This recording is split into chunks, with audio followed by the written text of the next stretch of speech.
Bago magwakas ang mundo, kilala si Jake bilang pinakamahusay na treasure hunter sa buong mundo. Anuman ang edad o lokasyon ng bagay, nagagawa niya itong matagpuan. Ang paborito niyang lugar sa paghahanap ng kayamanan ay sa ilalim ng dagat, at nasisiyahan siyang maging sarili niyang amo. Sa kasamaang palad, isang matinding solar flare ang tumama sa planeta, at bumagsak ang mundo sa kaguluhan. Nasira ang lahat ng electronics, at naglaho ang pamahalaan. Kaya nagsimulang mamuno ang mga warlord. Di nagtagal, nagugutom ang mga tao sa lungsod, nawalan ng halaga ang pera, kumalat ang mga sakit, at naging halos imposibleng makahanap ng gamot o gasolina. 6 na taon matapos ang solar flare, patuloy pa ring nagtatrabaho si Jake bilang treasure hunter sa England. Dumating siya sa isang lumang kapitbahayan, at matapos pagmasdan ang lugar ng ilang sandali, pumasok siya sa isang hotel at umakyat sa penthouse gamit ang hagdan. Mayroong malaking bookshelf na maingat niyang sinuri hanggang sa matuklasan niya ang isang lihim na pintuan na nagtatago ng isang silid. Agad na nag-set up si Jake ng ilang maliliit na explosive na nagpabukas sa bakal na pinto. Pagkatapos, ikinakabit niya ang sarili niyang baterya upang magkaroon ng ilaw. May keypad ang isang safe na nangangailangan ng password, kaya tiningnan niya ang mga fingerprint sa mga switch at pinagsama ang mga letter sa isang notebook hanggang sa mahanap niya ang tamang salita. Nang mabuksan niya ang safe, natagpuan niya ang koleksyon ng mga lumang plaka at pinatugtog ang tumutugma sa password. Binuksan ng musika ang ikalawang lihim na safe, at nakuha ni Jake ang isang napakamahal na violin. Sa sandaling iyon, isang grupo ng mga thug na nakasuot ng unipormeng pulis ang pumasok sa silid at hiniling ang violin, ngunit tumanggi si Jake na ibigay ito at nagbantang babarilin sila. Sinubukan pa rin siyang atakihin ng mga thug, kaya nagpaputok si Jake at isa-isang pinatay ang mga ito, habang nakikipagsuntukan paminsan-minsan kapag kailangan niyang mag-recharge. Nang maubusan siya ng bala, naghagis siya ng isang patalim sa likod ng isang lalaking tumatakbo. Tinamaan ang lider ng patalim, ngunit bago pa man siya makaligtas, pinakyuhan siya ni Jake. Pinapagana nito ang eksplosibong nakakabit sa patalim, na pumatay rin sa lider. Ilang sandali pa, pumasok si Jake sa isang napakalaking mansyon na naging isang pabrika na puno ng mga mapanganib na gwardya. Ibinigay niya ang violin sa assistant ng warlord, at sinabi nito sa kanya na may isa pang ipapatrabaho si King August para sa kanya. Naisip ni Jake na kakaiba para sa isang warlord na tawagin ang sarili niyang hari, kaya tinanggihan niya ang alok dahil kinakailangan nitong tumawid ng channel. Nang malaman ni August na tinanggihan ni Jake ang trabaho, inutusan niya ang kanyang assistant na maghanap ng alok na hindi niya matatanggihan. Pagkatapos nito, umuwi si Jake sa kanyang tirahan, isang sirang bangka sa pantalan. Iniiwasan niya ang mga patibong na inilagay niya para sa mga estranghero at masayang pinapakain ang kanyang aso. Pagkatapos, sinuri ni Jake ang mga supply na natanggap niya bilang bayad sa trabaho, kabilang ang isang plaka na pinatugtog niya habang umiinom. Nang siya ay makatulog, napanaginipan niyang naglalayag siya sa buong mundo sakay ng isang bagong bangka. Sa umaga, nagising si Jake dahil sa isang ingay. Lumabas siya at nakita ang isang sundalong nahuli sa isa sa kanyang mga patibong. Sinabi ng lalaki na dumating ang hari upang makipagkita sa kanya, kaya iniwan ni Jake ang bangka nang hindi man lang tinulungan ang sundalo. Sa loob ng isang bodega, naghihintay si August na napapalibutan ng 12-dosenang mga sundalo. Ipinaliwanag niya na marami na siyang inupahan, ngunit wala ni isa sa kanila ang nakakahanap ng mga bagay gaya ng nagagawa ni Jake. Ikinuwento rin ni August kung gaano siya kasipag na nagtatrabaho upang muling itayo ang sibilisasyon. Hindi pa rin interesado si Jake sa misyon, ngunit pinilit siyang makinig ni August sa pamamagitan ng pagpapakita ng gantimpala, isang bagong bangka. Ang layunin ay mabawi ang Mona Lisa, na dapat ay nakaimbak sa isang lihim na pasilidad. Ang Paris ay isa sa mga unang lungsod na inatake, kaya inilikas ng pamahalaan ang lahat ng pambansang kayamanan.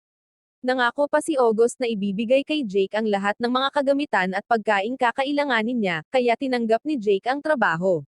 Una, nagpaalam siya sa kanyang aso at hiniling sa assistant ni August na alagaan ang kanyang alaga kung sakaling hindi na siya makabalik.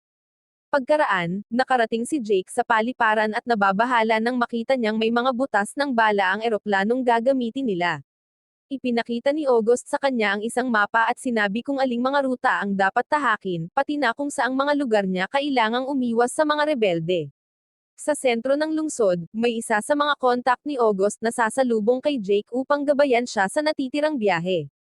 Kapag nakuha na ang Mona Lisa, ihuhulog ni August ang mga kagamitang pang-evacuation makalipas ang 3 oras. Sa gabi, tuluyan nang umalis si Jake sakay ng eroplano. Tiwalang-tiwala ang batang piloto na maayos na gumagana ang lahat, ngunit habang nasa biyahe, patuloy na nababahala si Jake dahil nakikita niyang nahihirapan ang piloto sa pagkontrol ng eroplano. Inamin ng piloto na mauubusan sila ng gasolina sa kalagitnaan ng biyahe, kaya kailangan nilang ihanda ang kanilang mga parasyon. Humingi ng mga payo si Jake dahil hindi pa siya kailanman gumagamit ng parasyon, ngunit hindi naging kapaki-pakinabang ang piloto. Kalaunan, nakatulog si Jake at nanaginip na muli siyang naglalayag. Sa pagkakataong ito, may kasama siyang isang babae. Bigla siyang nagising nang umaalog ang eroplano, at natuklasan niyang sila ay inaatake. Ginagawa ng piloto ang lahat upang makaiwas sa mga putok, ngunit inanunsyo nitong kailangan nilang tumalon ng mas maaga. Nang makakita sila ng ligtas na lugar, tumalon si Jake at pinakawalan ang parasyon. Lumutang siya sa ere ng ilang sandali at nauwi sa isang medyo masakit na pagbagsak. Pagkatapos, nagpatuloy si Jake sa paglalakad at nakita ang iba't ibang apoy sa paligid. Sa kanyang matinding pagkabigla, may mga rebeldeng binitay dahil sa kanilang mga ginawa. Biglang may isang tangke na sumabog palabas mula sa isang gusali at itinutok ang kanyan kay Jake. Ngunit bago pa ito makaputok, tinamaan ang tangke ng isang missile. Pagkatapos, lumabas mula sa kanilang mga pinagtataguan ang grupo ng mga rebelde at naghagis ng granada sa loob ng tangke upang patayin ang mga sundalong nasa loob. Matapos umalis ang mga rebelde, nagpatuloy na si Jake sa kanyang paglalakbay. Sa lungsod ng Amiens, tinatakot ng mga sundalo ang mga lansangan sa ilalim ng pamumuno ng malupit na warlord na si Volkov. Mahilig siyang maglaro ng chess dahil tinuturuan siya nito ng mga taktika sa digmaan, at pinipilit niya ang mga sibilyan na makipaglaro sa kanya. Nang aminin ng kanyang huling kalaban na hindi nito alam kung paano maglaro, agad niya itong binaril. Ipinaalam ng kanyang kanang kamay na si Gorenich na may isang nanghimasok na nakitang tumalon mula sa isang eroplano. Kaya ipinadala ni Volkov ang kanyang mga tauhan upang hanapin ito. Kinabukasan, nakarating si Jake sa Saint Quentin. Lahat ng tao rito ay nabubuhay sa kahirapan at takot kay Volkov. Sinuri ni Jake ang likuran ng isang sasakyan at kumuha ng ilang lumang damit upang itago ang kanyang magagandang kasuotan. Sa pangunahing plaza, pinaaalalahanan ng mga sundalo ang lahat tungkol sa mga patakaran, kabilang ang mahigpit na curfew. Sino mang lalabag sa mga patakaran ay parurusahan ng mabigat, at pinatunayan nila ito sa pamamagitan ng pagbabaril sa dalawang rebelde. Nang subukan ni Jake na umalis, napalibutan siya ng mga sundalo na inutusan siyang ibaba ang kanyang bag. Ibinato niya ito sa mukha ng isang lalaki at sinimulan ang pakikipaglaban sa grupo, ikinulong ang kamay ng isang sundalo sa pinto ng kotse at inihampas ang ulo ng isa pa sa bintana. Sinubukan siyang saksakin ng isang sundalo gamit ang kutsilyo, ngunit hinarang ito ni Jake at sinaksak siya gamit ang sarili niyang sandata.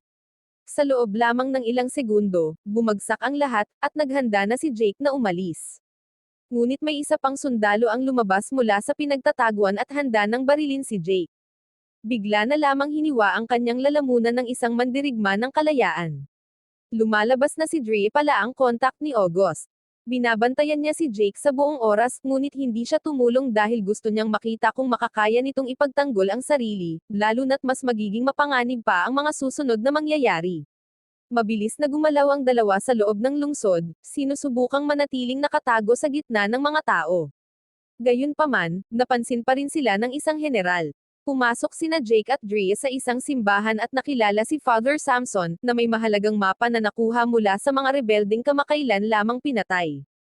Dinala ni Samson ang dalawa sa kanyang garahe at ipinakita ang truck na kanyang inaayos. Sa mapa, itinuro niya ang kanilang susunod na destinasyon, at napansin nila ang isang cipher code sa sulok.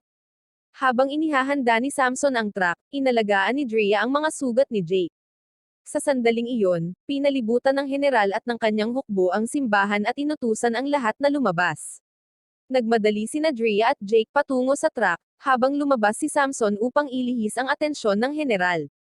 Hindi naniwala ang mga sundalo nang sabihin niyang mag-isa lamang siya at pumasok sila sa simbahan upang maghalughog. Hinugot ni Samson ang kanyang baril at binaril ang general sa braso, ngunit agad din siyang pinatay ng hukbo.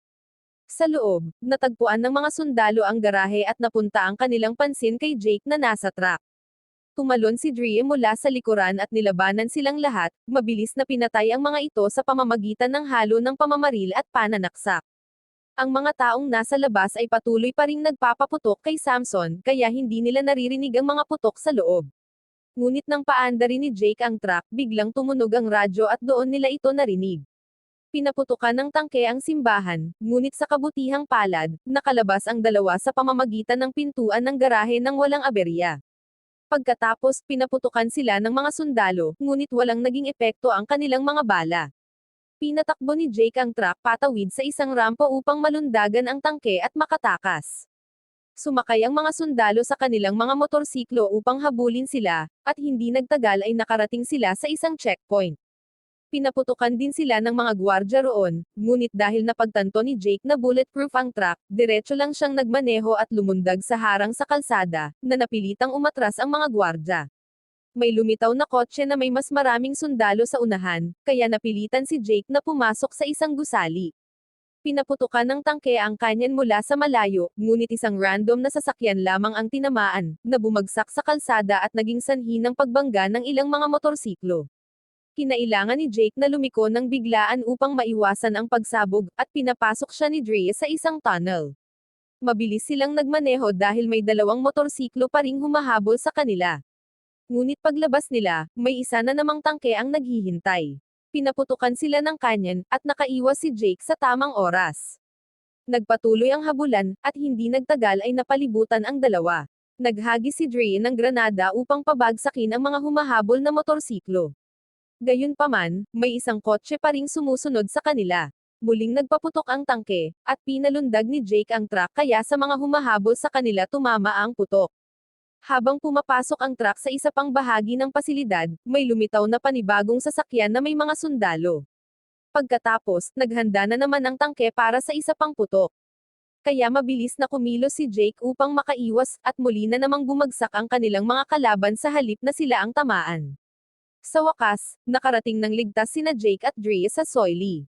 Nang gabing iyon, huminto ang mga bayani upang magpahinga. Nagtataka si Jake kung bakit handang mamatay ang lahat para sa isang painting, gaano man ito kasikat.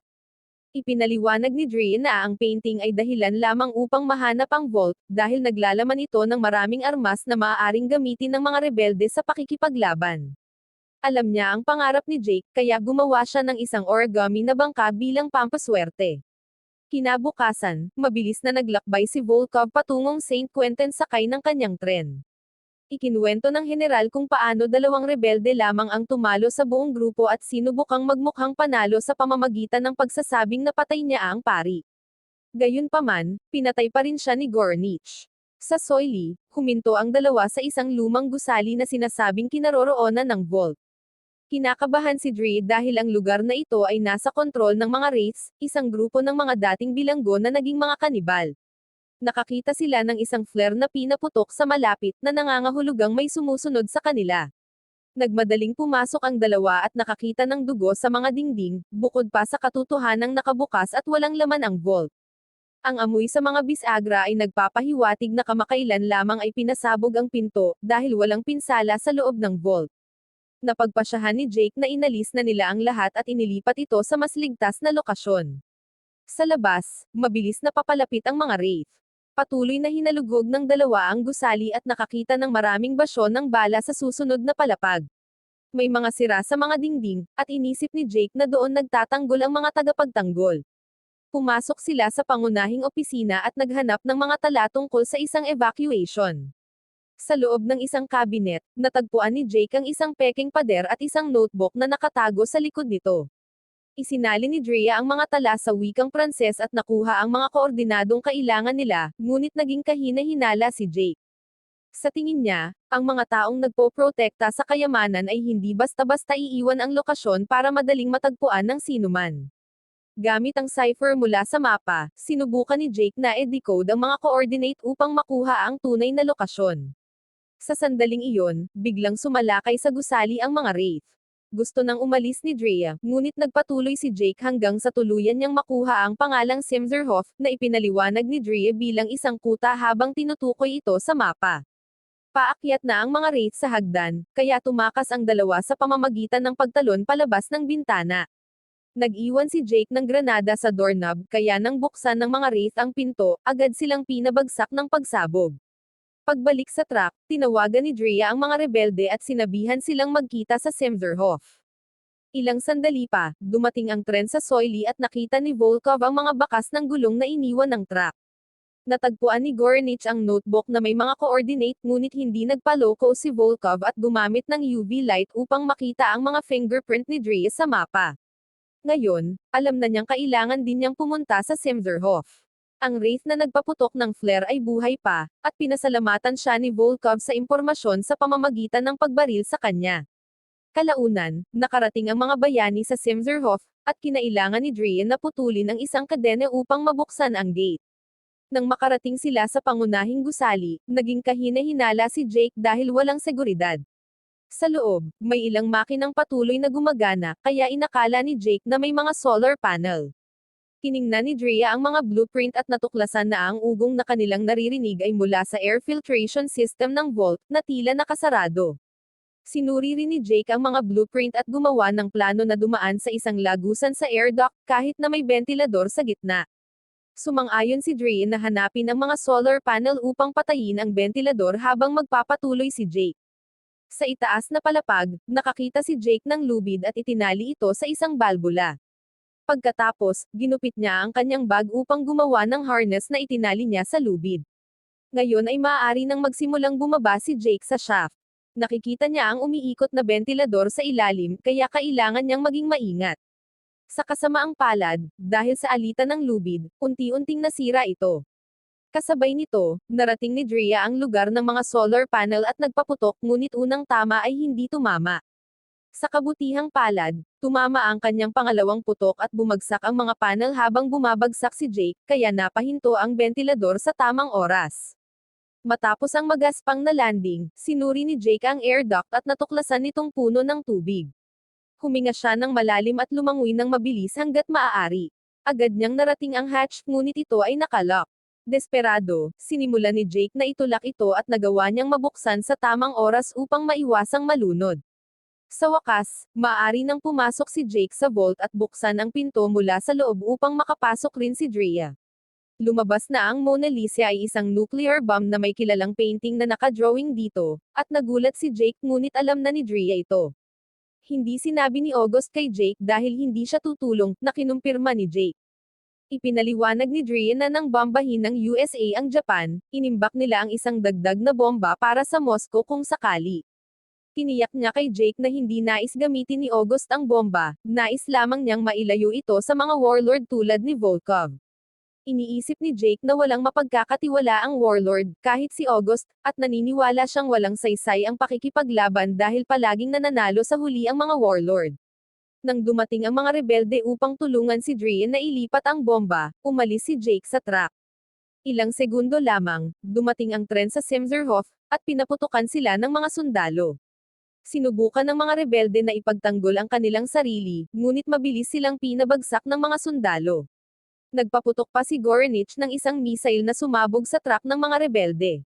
Pagkatapos, binigyan si Volkov ng safety key habang dinadala ang bomba sa tren. Samantala, huminto si Jake at tinitigan ang maliit na origami na bangka na nagpabago ng kanyang isip. Binalik niya ang truck sa kuta at nakita ang lahat ng bangkay. Sa kabutihang palad, ligtas si Drea sa loob ng gusali. Binalot niya ang sugat sa binti ni Drea habang humihingi ito ng paumanhin sa kanyang ugali, sinasabing tama siya at wala nang saysay ang pakikipaglaban. Gayunpaman, iniisip ni Jake na maaari nilang pigilan si Volkov sa pamamagitan ng pagbagsak sa tren.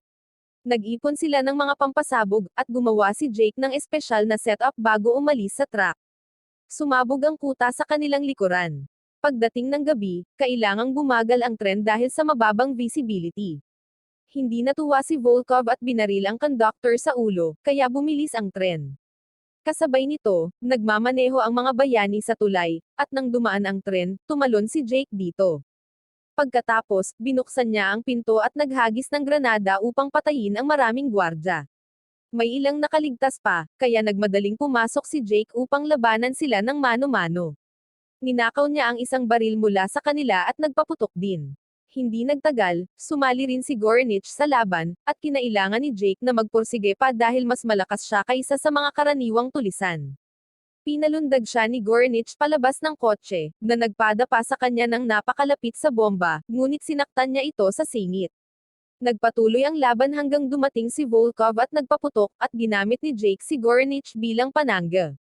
Pagkatapos, bumalik siya sa loob upang atakehin si Volkov, at nagsimulang magpalitan ng suntok ang dalawa sa silid. Sa huli, naitulak ni Jake si Volkov sa mesa at tinusok ang kamay nito gamit ang compass bago kunin ang safety key. Samantala, nagmaneho si Dre patungo sa tulay kung saan inilagay niya ang mga pampasabog. Hindi nagtagal, sumabog ang mga ito at winasak ang tulay bago makatawid ang tren. Agad na bumaba si Jake mula sa kotse, at nagmadali si Volkov sa kontrol upang pigilan ang tren, ngunit huli na. Wala siyang magawa kundi panoorin ang tren na nahulog sa bangin, at sumabog ng maraming beses habang gumugulong pababa sa gilid ng bangin. Umiiyak si Dre dahil inakala niyang patay na rin si Jake, ngunit nagulat siya nang lumitaw ito mula sa likuran at nagyakap sila. Ilang sandali matapos iyon sa England, ibinigay ni Jake ang safety key kay August at ipinaliwanag na ang bomba ay nasa ilalim ng bangin. Tanging ang safety key lamang ang makapagpapaputok nito, ngunit nais pa rin ni August na kunin ito kung sakali. Tumanggi si Jake na tumanggap pa ng anumang misyon at umalis sakay ng kanyang bagong bangka. Sumama si Dre sa kanya, at naghalikan sila habang sabay nilang sinisimulan ang paglalayag sa mundo. Samantala, inilagay ni August ang safety key sa kanyang sariling vault, na ipinapakita na matagal na niyang hawak ang tunay na Mona Lisa. Wow naman! Doon nagtatapos ang pelikula mga idolo, salamat sa inyong panonood.